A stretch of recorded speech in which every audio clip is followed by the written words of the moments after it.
का ख्याल रखना होगा कि जब हम गांव की बात करें, गांव से करें, तो गांव को लगे कि मेरी बात हो रही है और उस बात में भारत ज़रूर आना चाहिए। क्योंकि जिस मिशन को हम लोग लेकर चले हैं जनता सरकार मोर्चा के साथ ही, उस मिशन की प्राथमिकता भारत है। भारत कौन सा? जो असल भारत है, जिसको भुला दिया गया है, जिसके बारे में बात ही नहीं होती है, जिसकी चर्चा गायब है, किताबों से गायब है, अखबारों से गायब है, मीडिया से गायब है, और इसलिए गांव में भी इस पर कोई चर्चा नहीं होती है, बैठकों से भी ये गायब है। हमें फिर शुरू करनी है और ये क्रांति का आगाज़ हमारे कुछ साथियों ने करने का सोचा है। मेरे पास फ़ोन आया चांदीराम जी का उचाना से, मेरे पास मैसेज आया जीतू भाई का जयपुर से, मेरे पास मैसेज आया बिहार से, झारखंड से। अपने साथियों ने कहा कि हमें अपने गांव पर वैसे ही काम करना है जैसे आपने इधर किया था, क्या नाम, फफड़ाना में किया था। तो अभी उचाना में शुरुआत हो रही है 1 फरवरी से 8 फरवरी तक, यानी आज 3 फरवरी है, तो वहाँ ऑलरेडी लोगों ने शुरू कर दिया है, अपने साथियों ने काम, दुर्जनपुर, उदयपुर और नचारखेड़ा में। तो ये उचाना और जींद के एरिया में लोग अपने साथी काम करना शुरू कर चुके हैं। अभी जो झोजू कला में हमने प्रैक्टिकल किया, जो इससे पहले हमने दुबलधन में प्रैक्टिकल किया, उसको समझ करके, उसको देख करके फिर अपने साथियों ने इसको अब अपने अपने गांव पर करने का निर्णय लिया है। और ये ज़रूरी भी है, जब आप जाएंगे तो आपको उन लोगों से बात करनी है, तो कौन लोग आपसे बात करने के लिए सहमत है या कौन लोग तैयार हैं इस सब चीज़ों के लिए, कौन कौन सुनता है जनता सरकार मोर्चा को, ये पता होना चाहिए। कोई भी व्यक्ति आपसे जुड़ेगा, उसके लिए ज़रूरी है कि उसको आपकी बात समझ में आ जाए, और आपकी बात समझने के लिए उसको 21 बार कम से कम बताना पड़ेगा कि जो चीज़ तुम पहले से सोच रहे हो वो सही नहीं है और सही चीज़ ये है। इसलिए बार बार बोलना पड़ता है, वरना मेरे कोई दिमाग में खराबी नहीं है कि पिछले 4 सालों से बनाकर वीडियो हम लोग सोशल मीडिया प्लेटफॉर्म पर डाल रहे हैं। पहले हमें नहीं मालूम था कि इसका कितना महत्व है। पहले हम क्यों मोबाइल में उलझें, क्यों इस चक्कर में पड़ें, लोग पता नहीं क्या कहेंगे, इस चक्कर में रहते थे और अपनी बात को उतने ही लोगों तक पहुंचा पाते थे जितने लोगों के बीच बैठे हैं। हम समाज को बता नहीं पाए कि हम क्या कर रहे हैं, हम नहीं बता पाए हम क्या करना चाहते हैं। लेकिन धीरे धीरे हमने जब इन चीज़ों को समझा और बताया तो पता लगा। तो अब आपको क्या करना है, एक तो जब अपने गांव में जाएंगे तो वहाँ आपके पास बात करने के लिए जब लोग मतलब आएँ या आप लोगों के पास जाएं, तो उसको जो मेन सी बातें हैं उनको रिकॉर्ड ज़रूर कर लें। एक बार करेंगे, अपलोड करेंगे तो आपको मालूम पड़ जाएगा सही क्या है, मेन कौन सी चीज़ें होती हैं, किस तरह की लेनी होती हैं। फ्रेम यदि आप इस तरह का रखेंगे तो बढ़िया रहेगा। ये वाला फ्रेम, मोबाइल आपने ऐसे पकड़ा होता है वैसे तो यदि आप फेसबुक पर लाइव वगैरह चल रहे हैं, ज़्यादा रीच जो है वो इस तरह से खड़ा होकर के जब बनाते हैं तब आती है, और इस तरह की वीडियोस यूट्यूब पर चलती हैं तो उसकी रीच इंस्टा पे और फेसबुक पर कम रहती है जो इस तरह पड़ी हुई है। तो आपने इसलिए अखबारों वाले देखे होंगे, टीवी वाले, न्यूज़ चैनल वाले, वो सीधा मोबाइल खड़ा करके बनाते हैं। वो बना सकते हैं आप, बाद में आपको एडिटिंग वगैरह आ जाएगी तो आप उसमें से जो हिस्सा आपको नहीं चाहिए वो काट भी सकते हैं। कई बार हमारी ज़बान से कोई ऐसी बात भी निकल जाती है जो हम सोचते हैं कि नहीं ये गलत निकल गई थी, तो वो फिर उसको काटा जा सकता है। आज हम जनता सरकार मोर्चा की जो क्रांति अभियान है उसकी शुरुआत से हम बात करेंगे, और इसमें बात करते हुए जो सपना था हमारे शहीदों का, ख़ास तौर पे जो ये फ्रेज़ भाई राजीव दीक्षित बोला करते थे कि मैं भारत को भारतीयता के आधार पर खड़ा करने के काम में लगा हूँ, मतलब करना चाहता हूँ और उसी काम में लगा हुआ हूँ। ये उनका डायलॉग है, ये उनकी बात है, जिसको जनता सरकार मोर्चा के साथियों ने अपना ध्येय बना लिया कि हम भारत को भारतीयता के आधार पर खड़ा करने चले हैं और हम उसी दिशा में आगे बढ़ रहे हैं। तो कुछ सवाल हैं इसमें दो चीज़ें हैं, जैसे बदलाव करना आप चाहते हो भारत को भारतीयता के आधार पर, तो इसमें दो सबसे बड़े सवाल हैं कि गांव के जिस आदमी से आप बात करने जा रहे हो वो बदलाव चाहता भी है या नहीं चाहता है। पहली बात तो उसे अभी एक ऐसे मकड़ जाल में उलझा रखा है, एक तो अपनी दिहाड़ी में उलझा हुआ है, काम उसका चल नहीं रहा है, ईएमआई पूरी भरी नहीं जा रही है। दूसरा, उसको लगता है कि जो करेगा वो सरकारी नुमाइंदा करेगा। जो कम्युनिस्टों ने सबसे बड़ी हानि जो की है समाज की, पूरे भारत को जो जिस गलत दिशा में कम्युनिस्ट लोग लेकर के गए हैं, खास तौर पे ये ट्रेड यूनियन वाले लोग, जो सरकारी सरकारी संस्थाओं में बैठे ये संगठन थे, वो संगठनों के लोग जो अपने आप को कामरेड कहते थे और जो यूनियनिस्ट कहते थे, उन्होंने जो बड़ी गलती करी है वो ये करी कि उन्होंने मांगनी सिखाई लोगों को। हमारा देश आदेश दिया करता था, हमारा देश कहा करता था ये नहीं चलेगा, ये समाज ऐसे चलता है, ऐसे नहीं चलता है। लेकिन कम्युनिस्टों ने आंदोलन किए और उन आंदोलनों से अपने लिए मांगना शुरू किया।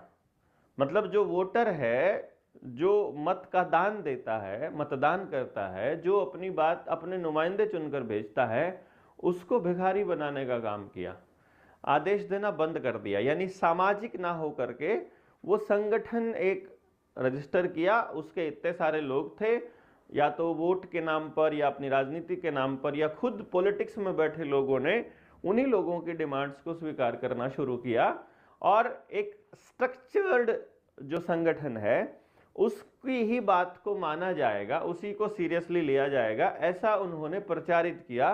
तो आज का जो नौजवान है, आज के जो क्रांतिकारी हैं, आज के जो लोग हैं, वो भी ऐसा ही सोचते हैं कि यदि कोई प्रधान नहीं है, यदि कोई इस तरह से कोई संगठन नहीं है तो वो चीज़ें आगे नहीं बढ़ सकती हैं। लोगों को वैसे संगठित करने का आइडिया उनके दिमाग में नहीं आता है। इसीलिए हमने इसको आइडिया को लिया था जनता सरकार मोर्चा में कि आप जितने भी साथी हैं अपने तरीके से काम कर सकते हैं और आपको अपने तरीके से काम करने की आज़ादी है। इसलिए जितने भी सवाल यहाँ पर हैं इनको फाइनल नहीं मान लेना है, आप इसमें अपनी चीज़ें भी ऐड कर सकते हो और इसमें कोई चीज़ आपके लिए सहूलियत के लिए नहीं लगती है सही है तो वो भी आप इसमें से काट सकते हो। जितने मुद्दे हैं, चाहे बिजली का है, प्राइवेटाइजेशन का है, आप रेलवे का है, वो सब आप चाहते हो कि नहीं चाहते हो, ये गांव वालों से पूछना पड़ेगा। तो जो बदलाव हम चाहते हैं, यदि वही बदलाव गांव के आदमी चाहते हैं तो ही तो गांव हमारे साथ आएगा, या फिर जो बदलाव हम चाहते हैं गांव में से जितने लोग उसी बदलाव को चाहते हैं वही तो हमारे साथ आएंगे और उनको जब पता चलेगा तभी तो आएंगे। और पता वीडियोस से नहीं चलता है, ढेरों वीडियोस हैं। कभी कोई वीडियो सुन ली तो लोग सोचते हैं ये यही काम करने वाला है। जैसे कोई एजुकेशन की वीडियो सुन रहा है तो उसको लगेगा देवेंद्र एजुकेशनिस्ट है। जिन्होंने कोरोना के टाइम पे वैक्सीन वाली वीडियो सुनी तो उनको लगा ये अरे एंटी वैक्सीन वाले लोग हैं ये। फिर किसी ने दूसरी सुन ली, बीजेपी को गालियां देते हुए सुन ली तो उनको लगा ये कांग्रेसी है। किसी ने नरेंद्र मोदी को बोलते हुए सुन लिया तो वो लगेगा ये मोदी का विरोधी है। तो लोग क्या करेंगे, या कोई ऐसी 10 साल बाद की बात में कोई बता रहा हूं तो कॉन्स्पिरेसी करने वाला, कॉन्स्पिरेसी थ्योरिस्ट है। तो इस तरह से लोग अपना एक मत बना लेते हैं किसी व्यक्ति के बारे में और वो ऐसा सोचते हैं कि शायद ये ऐसा व्यक्ति है, हकीकत वो नहीं होती है। तो सबसे पहले हमें क्या करना है, जिन लोगों के लिए बदलाव की हम बात कर रहे हैं उन लोगों से ये पूछना है कि आप वो बदलाव चाहते भी हो या नहीं चाहते हो। तो उनसे दो चीज़ें पूछनी है, खड़े कहाँ हैं और जाना कहाँ है, ये उनको भी पता होना चाहिए और आपको भी क्लैरिटी होनी चाहिए। ऐसा ना हो कि सिर्फ ये क्लैरिटी आपको हो।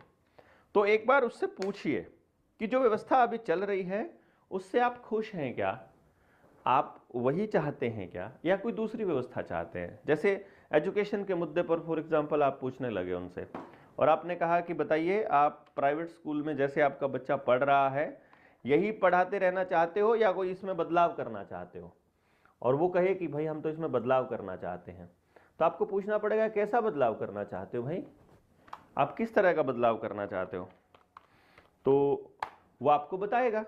अब आपको पूछना है कि आप लाखों रुपया खर्च कर दें साल का और उसके बाद भी कुछ हासिल ना हो, ये वाली एजुकेशन से मतलब ये वाला सिस्टम चाहते हो, या फिर आपके बच्चों को जितना काम करें जो बच्चे काबिल हैं।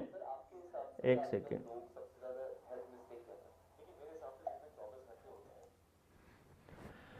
जो सबसे बड़ी गलती जो करते हैं कि लाखों रुपया खर्च कर दिया और उसके बाद भी उनके रोजगार की कोई गारंटी नहीं है। ऐसी शिक्षा चाहिए, या फिर आपका जितना आप कंट्रीब्यूट कर सकते हैं उतने कंट्रीब्यूशन में 100% गारंटीड रोजगार वाली एजुकेशन चाहिए। तो अब आप उससे पूछिएगा और बोलेगा ऐसा संभव है क्या। अब बोलेंगे कि देखो, पहले तो आपको ये बात देखनी पड़ेगी कि आपको ये वाली चाहिए जो अभी चल रही है, या आपको वो चाहिए जिसमें गारंटी हो आपके बच्चे को रोजगार मिलेगा। तो ऑब्वियसली वो चुन लेगा अपने आप। ऐसी सामाजिक व्यवस्था चाहिए हेल्थ की जिसमें हम फार्मा कंपनियों के ऊपर निर्भर हों, 1 रुपए की दवाई को 100 रुपए में, 1000 रुपए में खरीदते हों, या फिर अपने आसपास जो जड़ी बूटी हैं, या फिर हमारे शरीर की जो अपने आप को ठीक करने की जो ताकत है, या जो हम सेल्फ हीलिंग सिस्टम है, या नेचुरोपैथी है, या आयुर्वेदा है, उसके हिसाब से जिसमें मिनिमम खर्चे में करना चाहते हो, लाइफस्टाइल को बदल कर ही आप ठीक होना चाहते हो, तो वो बताएगा आपको कि कौन सा चाहते हैं। वो अभी के लिए कहेगा पॉसिबल नहीं है, अभी के लिए कहेगा समय नहीं है, अभी के लिए कहेगा ऐसा हो सकता है क्या। लेकिन उसको बोलिए हो सकता है, नहीं हो सकता है, दैट्स अ डिफरेंट पार्ट। पर आप बताइए आपको क्या चाहिए, आपको किस तरह से मतलब जीना है। तो अभी वो कहाँ खड़ा है ये भी बताना पड़ेगा, और जहाँ जाना है वो भी बताना पड़ेगा। तो एक गांव में अगर 10 गलियां हैं तो आप 10 गलियों में 10 लोग कम से कम आपके पास हों, जो हर गली को एक एक गली को चूज कर लो, भाई तुम्हें इस गली को आज टारगेट करना है और तुम्हें हर घर में जाकर बात करके आनी है।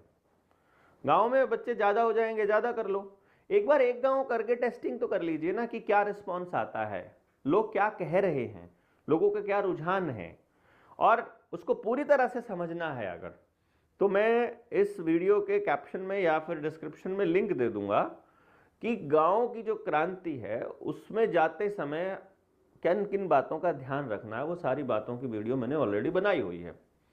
तो वो हमने अपने एक्सपीरियंस भी शेयर किए हुए हैं। टीम 500 के लिए भी, मतलब टीम 500 का मतलब वो है जो गांव में जाएंगे और उसको लीड करेंगे, उन लीडर्स के लिए भी हमने ये वीडियोस बनाई हैं, और जो फफड़ाना में जो हमने किया था उसके लिए भी हमने वीडियो बनाई थी। वीडियो बनाने का पर्पस ये था, देखो हमने पहले कहा है एक गांव में टिक कर के काम फिलहाल नहीं करना है, हमको भी नहीं करना है। आप अपने गांव में तो रहते ही हो, वहां तो धीरे धीरे करते जाइए। मैं नहीं कर पाऊंगा क्योंकि मुझे मूव करना है, पूरा ऑल ओवर इंडिया घूमना है, जाना है, सब लोगों को बताना है। ये जो गिलहरी वाला काम है, गिलहरी का काम क्या है, बीज बोने का। वो बीज कहीं भी लेके जाएगी और भूल जाएगी, और वहीं पर वो मतलब इस तरह से जंगल उगता है बेसिकली। तो वो अपनी बातें कह करके, इसीलिए मैं उन लोगों को नहीं बोलता हूँ कि आप मेरे साथ अटैच हो जाइए, मेरे से जुड़ जाइए। मैं कहता हूँ यहाँ का ये लोकल बंदा है, इससे जुड़ जाइए, यहाँ ये इस बात को समझता है, आप इससे जुड़ जाइए। उनसे जुड़ के आपको अपना काम करना है, मुझसे नहीं जुड़ना है, वहाँ की जड़ों से जुड़ना है। तो वहीं पर अपने आप को ताकतवर बनाना है बेसिकली। तो वो हम कंटिन्यूसली कर रहे हैं इसमें। तो खड़े कहाँ हैं, जाना कहाँ है, ये हमें मालूम होना चाहिए।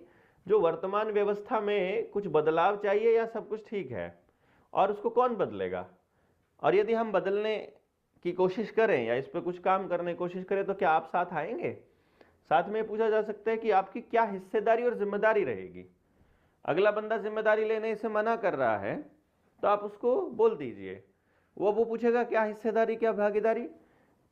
हिस्सेदारी और जिम्मेदारी कि अगर आपको व्यवस्था में सिर्फ हिस्सेदार बनना है तो भी चलेगा, और जिम्मेदार बनना है तो भी चलेगा, लेकिन बात को सुनना जरूर। चाहे आप कुछ भी सहायता मत करना, चाहे आप किसी भी तरह से सहायता मत करना, पर एक बार सुनिए जरूर। इस व्यवस्था में, जिस व्यवस्था को हम आगे लेकर जाना चाहते हैं, कम से कम वहां बैठ करके अपनी बातचीत को रखने का तो डेकोरम हम बना ही सकते हैं, ठीक है। और फिर कौन कौन सी जानकारियां हैं जो हमको गांव से लेनी है। लेनी इसका मतलब इसलिए है क्योंकि जब आप ये बताओगे अपने गांव को कि मेरा गांव कहाँ खड़ा है और हम इस गांव को कहाँ लेकर जाना चाहते हैं और उसके क्या लाभ रहेंगे। इसमें और चीज़ें भी ऐड कर सकते हो, ये भी कर सकते हो कि आप क्या क्या करते हो और क्या किस किस तरह के अपने बच्चों के लिए क्या उम्मीद करते हो कि आपका बच्चा बड़ा होकर क्या करे, या अभी जो बच्चा बड़ा हो गया है, बेरोजगार है यदि वो, तो वो क्या करना चाहता है। तो इसमें आप ऐड कर सकते हो, जिसमें पॉइंट्स हैं। इसका हमारा वो लिखने का था, मिल गया। चलिए, इसमें जो हमने पॉइंट्स लिए हैं इनको आप फाइनल मत समझिएगा, इनको आप इस तरह से रखिए कि आपने पूछना है गांव में कि और आपके घर में बेरोजगार लोग कितने हैं, आपके या आप किस तरह का रोजगार उम्मीद करते हैं, इनके लिए किस तरह के रोजगार की उम्मीद करते हैं। हाँ, अब ये पॉइंट्स मैंने कुछ दिए हैं, आप रजिस्टर को इस तरह से लेके चलिएगा। कभी भी इसमें रजिस्टर में ऐसे, ये रजिस्टर है ना, जैसे कोई कॉपी है तो इसमें इस तरह से लाइन मार सकते हो आप, ये जो लाइनें मैंने बोला है, और इधर से ही शुरू करना है, मतलब इस वाले पेज से नहीं शुरू करना, क्योंकि फिर आगे तो जगह है नहीं है। इसमें इधर से शुरू करेंगे तो ये पूरा का पूरा पेज एक बन जाएगा। और रजिस्टर जितना चौड़ा हो, यहाँ से जितना चौड़ा हो उतना बढ़िया है, ये पूरा चौड़ा होना चाहिए। उसमें जो चीज़ थोड़ा सा ध्यान रखिएगा, जैसे सीरियल नंबर है, इसमें तो सिर्फ 1 2 3 4 ही आएगा ना, जैसे 1 है 2 है, तो ये बाकी की जगह खाली पड़ी है, तो आप इसको थोड़ा सा पतला कर सकते हैं, यानी कि इसको आप ऐसे कर सकते हैं, सीरियल नंबर ऐसे लिख दिया तो ये इतना ही आ जाएगा, बहुत है 1 2 3 4।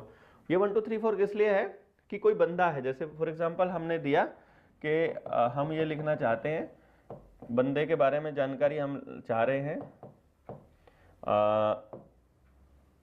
जैसे पहला बंदा नाम है देवेंद्र, तो आपने लिख दिया नाम Devendra. Father name, husband name, यानी घर की मालकिन ही है और एक वो मतलब आदमी नहीं है, तो आप हस्बैंड नेम पूछ सकते हैं, जिंदा नहीं है तो। फादर नेम है तो श्री नफे सिंह, आप इसमें श्री या मिस्टर शुरू में लिख दीजिए ताकि सबके लगा हुआ माना जाए, तो हम डायरेक्ट लिख देंगे यहाँ नफे सिंह। फैमिली मेंबर्स कितने हैं, तो टोटल अगर कोई आपसे पूछता है कि आपके घर में टोटल कितने लोग हैं, तो मेरे घर में 3 लोग हैं। अगर मेरे पिताजी की फैमिली होगी, अगर यहाँ श्री नफे सिंह होंगे तो वो अपनी फैमिली वो मुझे बताएंगे बेसिकली, तो हम लोग उसके फैमिली में हैं। अभी मैं बता रहा हूँ आपको, मान लो 5 फैमिली के मेंबर 5 ले लेते हैं, नहीं भाई 7 है टोटल, 5 + 2। अभी हम इसमें मदर फादर को भी मैं इंक्लूड कर लेता हूँ, छोटे भाई को भी इंक्लूड कर लेता हूँ, उसकी फैमिली को भी और यशस्वी को भी। जॉब्स कितनी हैं, गवर्नमेंट कितनी है, प्राइवेट कितनी है। जॉब्स हमारे पास एक ही है गवर्नमेंट, और प्राइवेट कोई नहीं है, जॉब नहीं है। और बिजनेस ऑक्यूपेशन क्या है भाई, हमारा प्राइवेट ही काम है, ठीक है, काउंसलर कुछ भी कर दो। स्टूडेंट्स कितने हैं, हमारे घर में स्टूडेंट हैं, हम 3 लोग हैं पढ़ने वाले, 3 लोग पढ़ते हैं। क्या क्या पढ़ रहे हैं भाई, लॉ पढ़ रहे हैं, ठीक है, आयुर्वेदा पढ़ रहा है एक बंदा, और ह्यूमैनिटीज कर रहा है, bachelor of art. School college नाम बताना चाहते हैं तो स्कूल कॉलेज का नाम आ जाएगा।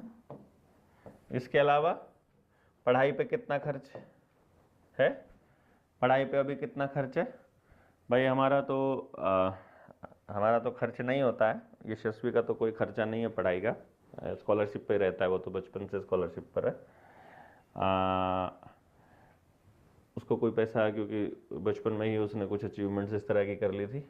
हमारा खर्चा है साल का 2 लाख रुपया, हम मान के चल पड़ते हैं, पढ़ाई का खर्चा है, जिसमें आने जाने का, पेट्रोल डीजल का। साधन क्या है आपके पास, कार है, ट्रैक्टर भी है, बाइक भी है, ठीक है। पेट्रोल डीजल का टोटल खर्च कितना हो जाता है महीने का, महीने का खर्च कितना हो जाता है, लगभग 10 से 20 हज़ार किलोमीटर गाड़ी चलती है, 10 हज़ार तो मिनिमम चलती है, तो 20 हज़ार भी चलती है, तो हम लोग 1 लाख रुपया महीने का डीजल पेट्रोल का खर्चा करते हैं। दवाई का खर्चा हमारा नील है, कोई खर्चा नहीं होता। हमें 29 साल हो गए, कोई नॉमिनल कोई वैसे कुछ होता है, कोई आयुर्वेद की दवा लानी पड़ती है तो बात अलग है। और अभी तो कुछ दिनों से तो हमें आयुर्वेद वाले साथी उपहार रूप में भी दे देते हैं और हेल्प रूप में भी, मदद रूप में भी दे देते हैं। वैक्सीनेटेड हैं कि अनवैक्सीनेटेड हैं? अनवैक्सीनेटेड हैं सारे के सारे, कोई से ने भी घर में वैक्सीन नहीं लगवाई है। साइड इफेक्ट्स के लिए तो फिर सवाल ही पैदा नहीं होता है। अगला वाला, अगर केस करें तो साथ आएंगे? यस, साथ आएंगे बिल्कुल। 5 किलो राशन लेते हो कि नहीं लेते हो? नहीं लेते हैं। छोड़ सकते हैं? यदि वो छोड़ सकते हैं तो बोलिएगा कि यस छोड़ सकते हैं, नहीं तो बोलिएगा नहीं छोड़ सकते हैं। अगर छोड़े तो हेल्प क्या चाहिए? मतलब उनको कई बार ऐसा होता है बंदा वाकई में गरीब है और वो बोले 5 किलो राशन तो मिल रहा है, नहीं तो खाना भी खाने के नौबत मतलब खाना खाने के भी लाले पड़ जाए। तो आप उनसे पूछिए कि यदि आप छोड़ना चाहते हैं ये फ्री का राशन, यदि ये भीख वाला राशन, तो आपको क्या हेल्प चाहिए हमसे? आपको काम चाहिए या फ्री का राशन ही चाहिए? आप इसमें यह भी पूछ सकते हो कि काम चाहिए या फ्री का राशन चाहिए। आपका बच्चा यदि सरकारी स्कूल में पढ़ता है, मिड डे मील अगर मिलता है, तो क्या वो मिड डे मील आप चाहते हो कि वो मिलता रहे या हम गांव में व्यवस्था कर लें अपनी? गांव के स्कूल में अपने बच्चों को पढ़ाने के लिए तैयार हो क्या? यानी कि यदि आप सब लोग अगर पूरा गांव तैयार कर दें हम, तो क्या आप अपने गांव के स्कूल में बच्चों को पढ़ाने के लिए तैयार हो? ठीक है। रोजगार आधारित शिक्षा होनी चाहिए या फिर जैसे नौकरी आधारित शिक्षा होनी चाहिए, सिर्फ नौकरी के लिए ही हम बच्चों को तैयार करना है? अब आपको गांव की सामूहिक बात पे आ जाइए। ये सामूहिक बात है जो अब, वो तो व्यक्तिगत थी। गांव की सामूहिक जमीन है, वो गांव की है या सरकार की है? डीसी को मिलना चाहिए उसका अधिकार या फिर सरकार को मिलना चाहिए? सरकार ने रजिस्ट्री अपने नाम कर लिया धोखे से, आपको पता भी नहीं चला ना। बीच में हर जगह सरपंची के इलेक्शन रोके गए, वहां एडमिनिस्ट्रेटर को लाया गया, एडमिनिस्ट्रेटर ने अपनी मर्जी से कुछ भी किया और एडीसी के अंडर में ले आते हैं और ग्राम सभा से पूछे बिना इन्होंने निर्णय ले लिए। तो वो जमीन हमें वापस लेनी चाहिए कि नहीं लेनी चाहिए, ये आपको बताना है। सामाजिक सुरक्षा न्याय पर पुलिस पर ज्यादा भरोसा किया जा सकता है या पंचायत पे भरोसा किया जा सकता है, यानी गांव पे किया जा सकता है? फिलहाल की स्थिति यह है कि पंचायत पर कोई यकीन नहीं कर रहा, लेकिन यह बताइए क्या पुलिस में न्याय मिल रहा है? आप अपनी जानकारी गांव के आदमी को देना उचित समझोगे या किसी अनजान आदमी को देना समझोगे? आप पुलिस वाले को तो सब कुछ बता रहे हो, जज को तो सब कुछ बता रहे हो, गांव को बताने से डर रहे हो। पुलिस वालों को तो कह रहे हो, मतलब चाहे लोन की मसला हो, चाहे आपकी गरीबी का मसला हो, चाहे आपकी बेरोजगारी का मसला हो, आप अनजान लोगों को बता रहे हो और खुद को नहीं बता रहे हो। इंटरनेट पर आप अपनी जानकारी सारी दे रहे हो। बताओ, अब आपने ऑनलाइन फॉर्म भर रखे हैं, सारे आधार कार्ड दे रखा है, वहां सबको दे रहे हो, पूरी दुनिया को दे रहे हो अपने बारे में सारी जानकारी, और गांव को नहीं बता रहे हो। गांव में बताते हैं किसी को पता लग गया ये कर्जदार है तो बेइज्जती हो जाएगी। अरे भैया, तुम पूरे देश पूरी दुनिया को बता चुके ऑलरेडी ऑनलाइन सारा डाटा दे करके। ठीक है। फिर जो बिहार वाले साथी, उनके लिए है ये कि माइनिंग अगर कहीं पर हो रही है तो उसका प्रॉफिट गांव के लोगों को मिलना चाहिए या कंपनी